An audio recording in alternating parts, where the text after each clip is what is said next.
Tracking down trouble. Today we're taking a look at Hiya Toys Exquisite Mini Predators, Tracker Predators.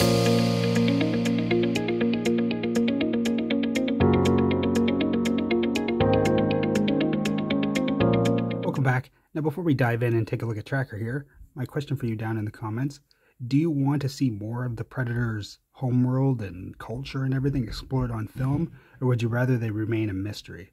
I don't mind seeing it in comics and books and stuff like that, but on film, let's keep them a mystery. Let's hint at things like they do here in Predators, but still maintain that air of mystery so we never quite know what we're going to get in a Predator film. Looking at the packaging, nice good look at the figure here. Some cool pictures of it on the box. A little bit more on the back. So let's get him out and see how he looks. As always, we'll start by measuring the figure up. You see that he stands just about 5 inches tall to the top of the back of his helmet here. So he's a big guy. For accessories, we do get a Yahucha, or Predator skull. Really cool. We also get a pair of fists. Nice detail on the gloves there. And you get the muddy texture base here with the peg hole. And these two clips, which clip into any side. And you can use it to attach to another Hiya Toys base and form a diorama. Now notably he doesn't have his dogs, but luckily Hiya has made them their own release. And I'll be taking a look at them some other day. So looking at the Tracker Predator, I really do love the designs for the Predators film, and this is a great looking one. Probably my favorite of the entire film.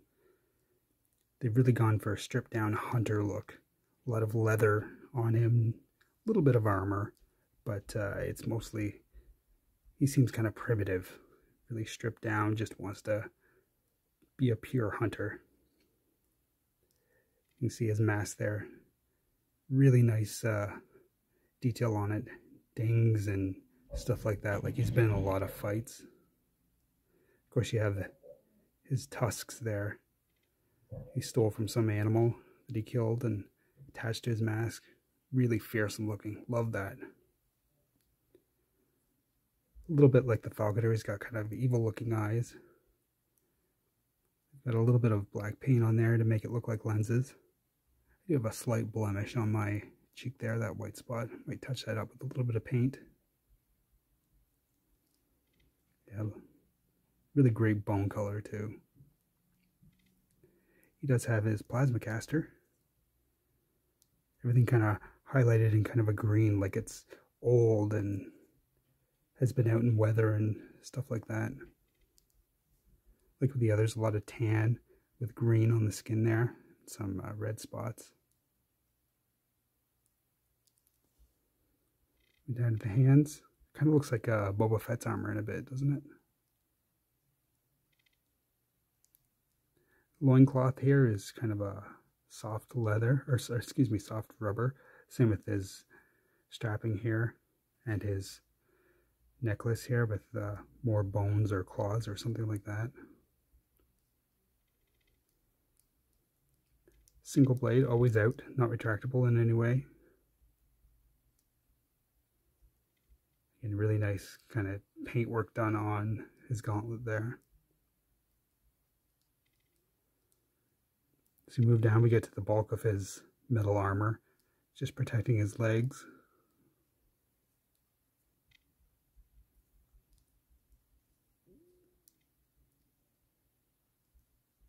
He's got great big Predator boots. Peg holes on the feet for the stand. Just take a look at the back. We're strapping that. Really clean paint job. Really excellent looking. I love the paint they use for the metals there. It looks so good. And lots of dreadlocks. See just a little bit of his head poking through. And if you look at the underside of his mask, you can see his chin there. We never did get to see this guy's face, which is a shame. I bet he looked pretty cool. So yeah, great looking Predator. Love these designs. The Super Predators are great. So very happy to have him. As for articulation, the head is on a ball peg. It doesn't have a whole lot of movement. You get a little bit of up and down. And a little bit of side to side. He does look left and right a bit, but his big tusks hit on his plasma caster. The plasma caster does turn a little bit, but it's stiff on mine. You might be able to loosen up with a little bit of hot water. The arms are able to raise. They do, of course, rotate all the way around. This leather armor does, excuse me, get out of the way.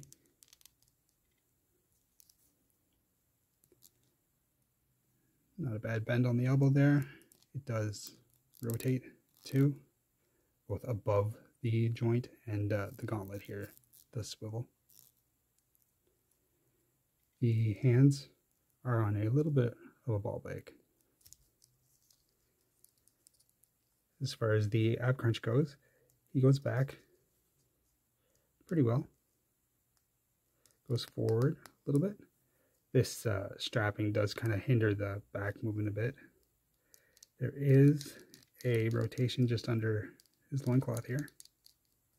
And of course he does rotate around like that. Good spread on the legs. They do go up really well. Back a decent amount.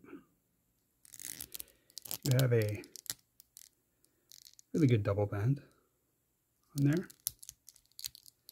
There is no rotation or anything at the knee. There is rotation at the top of the boot, but no kind of ankle or anything like that because of the boot design.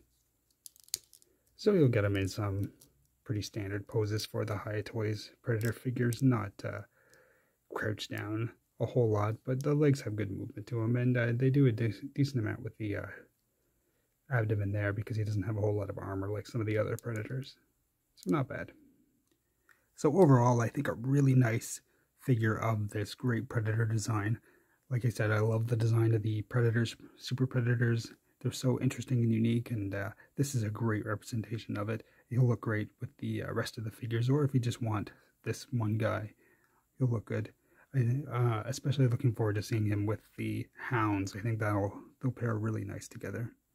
I have reviewed many Hiya Toys Alien and Predator figures and have many more to come, so be sure to subscribe if you want to see those. But for right now, I'd like to thank you for watching, and I'll see you later. Bye.